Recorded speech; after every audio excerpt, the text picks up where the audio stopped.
سنة 1995 نزلت أحلى سلسلة عمرنا ما هننساها، وهي سلسلة التوي ستوري. مين ما اتفرجش على النسخة المصرية واللي هي أحلى من النسخة الأجنبية 100 مرة، وبتقعد كده ومستمتع كده على حلاوة الدبلجة، وفي صوت يحيى الفخراني على شخصية وودي كده ومستمتع. ولكن جه الخازوق الكبرى وهي شركة ديزني، حلبت السلسلة زيادة عن اللزوم. من كتر ما هي حلبتها، في ناس مش مستمتعة الفيلم أصلا، زي مثلا الجزء الرابع والخامس. أولا هنتكلم عن 3 أسباب بتحصل دلوقتي، وهنتكلم عن الإعلان للجزء الخامس، وبعدها أقول لي الرأي الشخصي، وبعدها نتكلم عن الجمهور. هنتكلم عن الجزء الأول، وكمان مين متفق معايا إن شخصية وودي أعترف من ممثل يحيى الفخراني. وكمان عجبتنا السلسلة علشان كان مختلف، وإن الألعاب بتهرب وتختفي والكلام ده. وجه الجزء التاني وطلع أحلى من الجزء الأول 100 مرة، وفي ناس جديدة بقت معانا، وحروب وأكشن وحاجات كتيرة قوي. وجه الجزء التالت، والجزء دي بالذات سوداوي زيادة عن اللزوم. كان بيتكلم عن حب الناس، مش بنركز الناس دول غير لما بيكونوا مش موجودين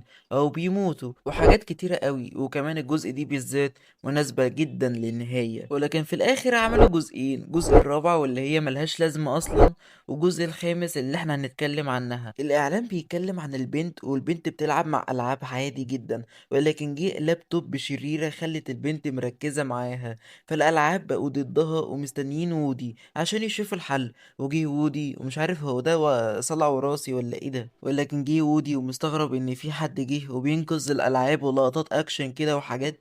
وانا اصلا شايف الإعلان ده ملهاش لازمة، هي جت علشان الشركة تكسب وبس. ولكن المرة دي هقلب محقق كونان وأحلل الإعلان ومش هسيبه. أول حاجة أتكلم عنها وهي القصة مش مختلفة، بيحاربوا الأشرار هما اللي بينتصروا، ولكن اللي اتغيرت إن الشريرة هي اللابتوب. تاني حاجة وهي الشخصيات الجدد هم ألعاب ملهاش لازمة ولا ليها قصة. وكمان البنات دول بمعنى صح الشخصيات الجديدة ملهاش لازمة، هم دخلوا كده وخلاص. تالت حاجة هنتكلم عنها وهي تغيير الشخصيات. باز ما تغيرش نفسه، هو بقى راجل بجح وهو اللي بيشغل مخه، وودي بقى بيبقى ضد أفكاره ومفيش حاجة جديدة. رابع حاجة وهي المدبلجين، هما بقى بيدخلوا أي حد مدبلج كده وخلاص، ويقول جملتين، وفين المشاعر وفين الإحساس ولا أي حاجة حلوة. خامس حاجة وهي النهاية هتبقى متكررة، وفي الآخر مش هنستفاد منه. أقول الرأي الشخصي وهي بطلوا حلب يا ديزني، مش علشان هي سلسلة عظيمة بالنسبة لنا تعملوا أجزاء كتير قوي،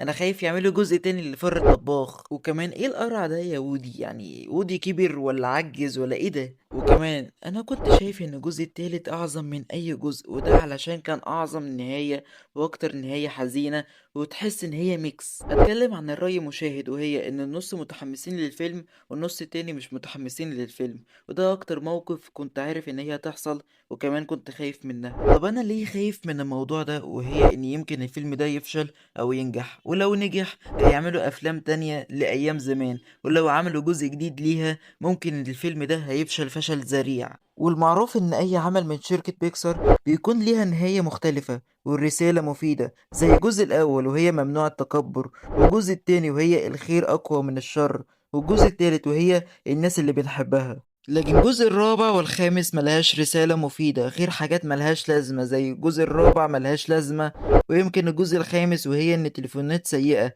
بس اكيد شركة بيكسر مش هتعمل كده. وكمان الأغنية المعروف أنا الصديق حلبوها زيادة عن اللزوم، وزهقنا منها بسبب السلسلة دي. وكمان المشاهد عارف ان هم هيجوا ويخلي الشرير خسران، وان الالعاب لازم ترجع والكلام ده. ايوه بقى فين القصة؟ وكمان انا مش متفق ان بيكسر تعمل اعمال زي زمان، لان هم بيعملوا حاجات غريبة مش بتدخل بالعقل. لو انت عندك قصة حلوة اعملها، لكن لو انت ما عندكش قصة حلوة وما فيش رسالة مفيدة ما تعملهاش. واتمنى ان هم يعملوا اعمال زي زمان بس مش يحلبوها. وفي فرق بين زمان ايام لما كنا بنتفرج عليها من اول مرة، وفرق بين الحلب وعكس الكلام ده خالص. وبس كده، اعمل لايك وفولو وما تنساش تشوف الأعمال التانية، وبيس.